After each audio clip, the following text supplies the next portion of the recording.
Hot new trend for foodies in the city. We're talking about fusion food. Fox 5's Anna Gilligan shows us some of the city's restaurants that are combining those cuisines. Peanut butter and jelly, tomato and basil. You can't have one without the other.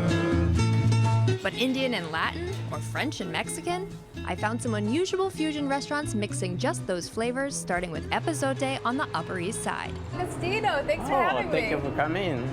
Quick history lesson, the French occupied Mexico back in the 1800s, and they influenced their cuisine as a result.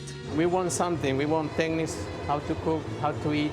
Today, Chef Agostino is mixing those French cooking techniques with traditional Mexican flavors. You can see the fusion when he makes his duck confit taquitos. I use apples in cranberry compote, which is French techniques. And I use cilantro, fresh onions, and of course, epazote. Epazote is not only the name of the restaurant, it's also an old-fashioned herb used in Mexico.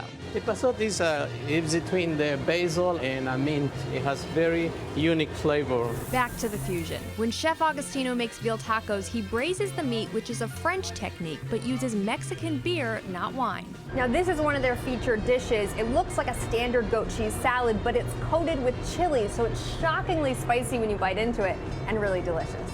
Paired with a truffle vinaigrette and a watermelon radish, the heat is balanced, and so are the French and Mexican ingredients.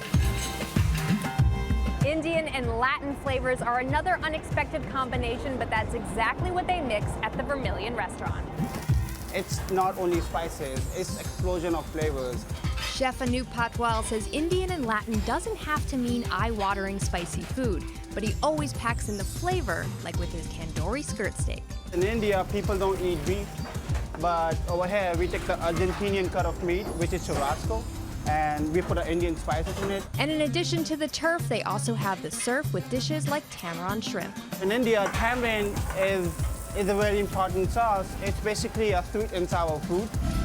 Then there's the chipotle scallops mixed with Indian spices and served over a pumpkin puree. And they even fuse Indian and Latin flavors with their naan bread. We can do garlic naan, ginger naan, cheese naan, spinach naan.